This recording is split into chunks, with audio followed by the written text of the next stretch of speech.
Halo, apa kabar rekan-rekan mahasiswa Bina Insani?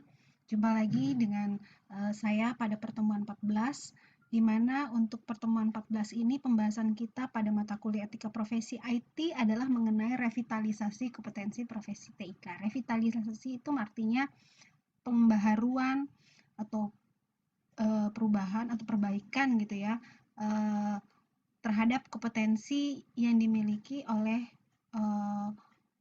orang yang bidang kerjanya atau bidang profesinya di bidang TIK.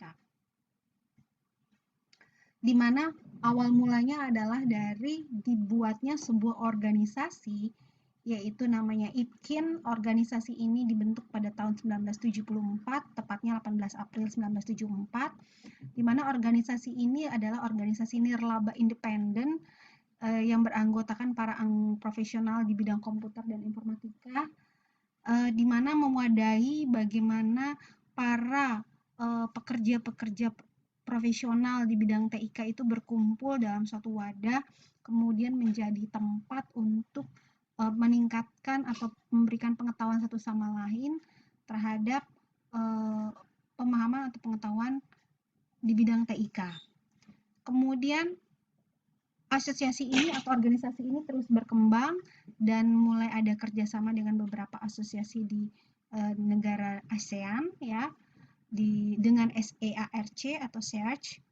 Kemudian dari adanya organisasi ini melahirkan sebuah pemikiran tentang bagaimana sebuah kemampuan atau keahlian seorang profesi bidang IT ini itu bisa dipetakan sehingga kemampuannya ini bisa diturunkan ke dalam suatu bentuk kurikulum yang bisa dipakai oleh perguruan tinggi di dalam mengajarkan materi terhadap para mahasiswanya, sehingga nanti mahasiswa ini ketika lulus dari perguruan tinggi, kemampuan yang dimiliki oleh mahasiswa ini bisa diserap oleh dunia kerja atau dunia industri. Ya, jadi bagaimana para profesi ini memetakan atau memberikan pemikirannya terhadap kompetensi apa saja sih yang diperlukan sebagai seorang profesi atau seseorang yang bekerja di bidang profesi tertentu di bidang TIK, sehingga bisa menjawab tantangan terhadap kebutuhan dunia kerja. Nah, di dalam melakukan pemetaan ada standar yang harus diikuti atau standar yang dipakai di mana ditetapkan oleh pemerintah di dalam suatu kompetensi kerja, di mana standar ini menjadi payung atau panduan atau acuan di dalam suatu kompetensi atau dalam suatu mengukur kompetensi seorang di bidang profesi TIK. Nah, di dalam standar ini nanti akan diturunkan di dalam suatu kerangka kurikulum atau kerangka kurikulum nasional, di mana kurikulum yang ada itu akan atau kurikulum yang dibuat atau dibangun ini akan mengadopsi kompetensi-kompetensi apa yang diperlukan di dalam dunia kerja bidang TIK, gitu ya. Nah, ada lembaga penengah gitu ya yang menjadi penghubung antara dunia kerja dengan perguruan tinggi yang akan mengukur apakah lulusan dari perguruan tinggi ini sudah terstandar kompetensinya gitu ya, atau sudah sesuai dengan ekspektasi atau sesuai dengan ukuran yang telah terukur gitu dari dunia kerja terhadap kemampuan dia di bidang suatu TIK-nya. Nah, ini ada namanya Badan Nasional Sertifikasi Profesi, di mana badan ini adalah badan resmi yang dimiliki oleh pemerintah, di mana pemerintah memberikan lisensi kepada lembaga-lembaga lain untuk bisa melakukan uji sertifikasi. Nah, ketika lembaga-lembaga lain melakukan uji sertifikasi, di mana lembaga ini bisa mengeluarkan sertifikat yang diberikan atau yang dikasih dari BNSP. Contohnya adalah lembaga sertifikasi Bina Insani yang berdiri pada tahun 13 November pada tahun 2018 tanggal 13 November, di mana ini adalah tahun ketiga Bina Insani melakukan tahun kedua Bina Insani melakukan sertifikasi, yaitu melakukan kegiatan uji sertifikasi kompetensi kepada para mahasiswa sebelum mahasiswa dinyatakan lulus dari perguruan tinggi Bina Insani. Kemudian KKNI itu dunia pendidikan ada namanya kerangka kualifikasi nasional. Ini adalah kerangka yang diatur atau yang dipetakan sedemikian rupa bagaimana kerangka ini sudah mengadopsi dari SKKNI atau standar kompetensi kerja yang ada di dunia kerja dan industri, kemudian yang akan menjadi link and match antara kurikulum di perguruan tinggi dengan kebutuhan yang ada di dunia kerja atau dunia industri. Kemudian ini adalah standar kompetensinya, ada SKKNI operator, SKKNI programmer, SKKNI jaringan, dan seterusnya.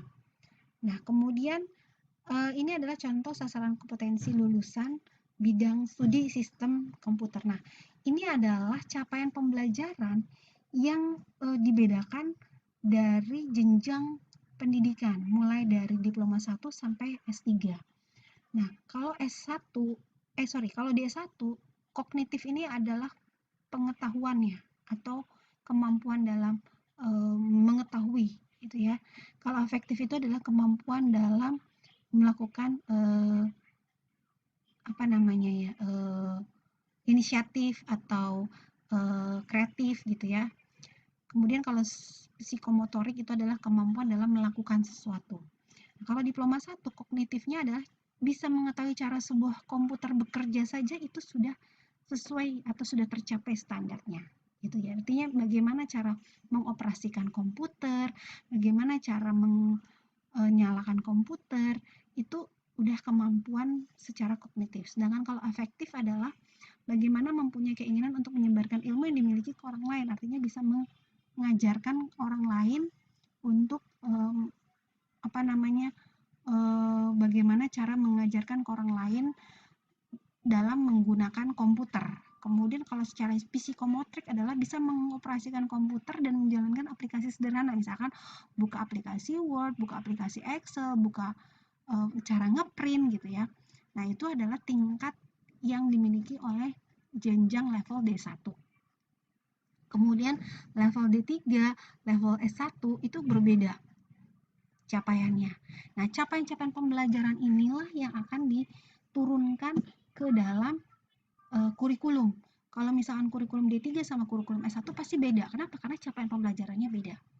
Ya, jadi maka dari itu mata kuliah D3 itu lebih banyak ke praktikum. Kenapa? Karena kognitifnya itu adalah memiliki pemahaman yang cukup untuk mendesain sebuah jaringan komputer, kemudian memiliki hasrat untuk memperbaiki sejumlah kekurangan pada sebuah jaringan komputer. Jadi ada inisiatif dalam memperbaiki kekurangan dalam suatu komputer, nah itu diploma 3. Dan kalau S1 itu adalah level teoritis, sedangkan kalau level D3 itu adalah level praktikal, teknis, gitu ya. Oke, itu untuk sistem komputer. Kemudian ilmu komputer juga sama, gitu ya. Ilmu komputer kurang lebih, gitu ya, berbeda-beda antara bidang studinya, ya. Bidang studi ilmu komputer, sistem komputer, rekayasa perangkat lunak, kemudian sistem informasi itu beda-beda capaian pembelajarannya. Nah, capaian pembelajaran ini akan diturunkan dalam kurikulum. Kenapa? Karena dari capaian pembelajaran ini yang akan nanti kita tuliskan dalam kurikulum, sehingga para lulusan ketika dia lulus di suatu perguruan tinggi dengan program yang dipilih itu bisa menjawab kebutuhan dari dunia kerja.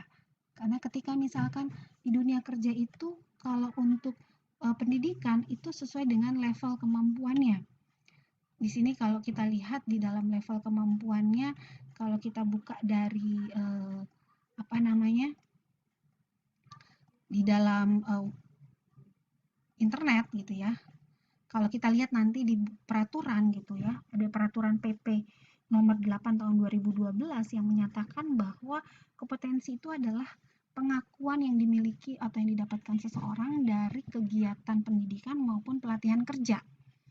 Nah, jadi untuk dia bisa diakui kemampuan atau kompetensinya di bidang komputer atau di bidang IT, profesi IT lainnya, maka dia harus mengikuti pendidikan maupun pelatihan kerjanya. Dan kalau ijazah itu beda dengan sertifikat kompetensi.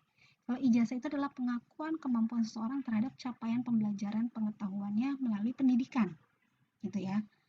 Jadi misalkan ijazah S1 itu berarti kita diakui bahwa kita telah menyelesaikan program sarjana selama 4 tahun dengan bidang ilmu tertentu, gitu.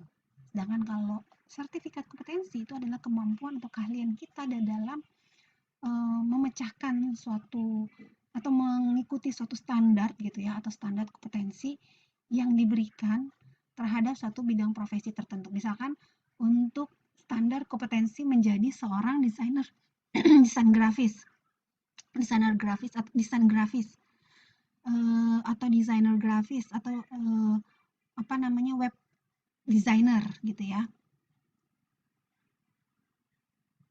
Nah, kemampuan yang berbeda antara desain grafis sama web designer itu beda kemampuan, standar kompetensinya pun beda. Nah, yang mengakui itu adalah dari lembaga sertifikasi yang dengan mengeluarkannya sebuah sertifikat kompetensi. Kita bisa saja jenjang pendidikannya S1 Sistem Informasi misalkan. Tapi kemampuan kita terhadap melakukan kompetensi di bidang web design itu belum tentu kita miliki gitu. Belum tentu ada. Ya kan? Jadi tidak bisa diukur bahwa kalau S1 udah pasti bisa web designer, nggak bisa diukur gitu. Jadi harus ada uji kompetensi lagi gitu ya yang menyatakan bahwa kita ahli atau mampu di bidang web designer gitu ya.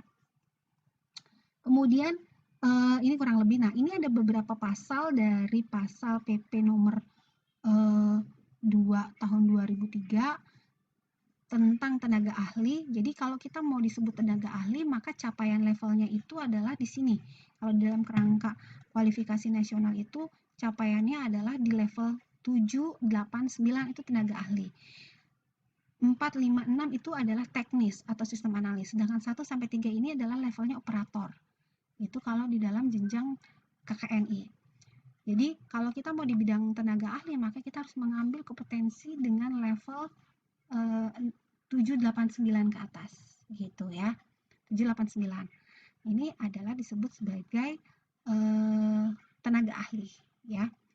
Kemudian di dalam tenaga ahli tadi itu memiliki kompetensi di bidang sistem elektronik atau teknologi informasi. Jadi kalau kita mau bisa disebut sebagai tenaga ahli, maka harus memiliki sertifikat kompetensi di bidang teknologi informasi. Kemudian yang disebut dengan tenaga ahli itu tadi adalah yang memiliki pengetahuan atau kemampuan khusus di bidang sistem elektronik yang dipertanggungjawabkan secara akademik maupun secara praktis. Jadi secara akademis itu tertulis ada jenjang pendidikan yang pernah kita ikuti. Secara praktis adalah kita bisa langsung mengimplementasikan kemampuan kompetensi kita dalam memecahkan masalah di bidang TIK tadi, gitu ya. Oke, ini contoh sertifikat lisensinya dan ini contoh ruang lingkup skema sertifikasi yang dimiliki oleh sertifikasi LSP Bina Insani. Ada dua, yaitu network designer sama lead programmer. Kenapa ada dua? Karena dua ini mewakili dari jurusan program studi yang ada di Bina Insani. Ada teknik informatika, sistem informasi, dan manajemen informatika. Jadi ini udah mewakili. Kalaupun nanti kita akan tambah skema lagi, mungkin skemanya adalah untuk yang level 5 ataupun level 6. Selain network designer ada lagi. Nah ini untuk bisa tahu ini kita bisa lihat dari peta okupasi atau peta profesi.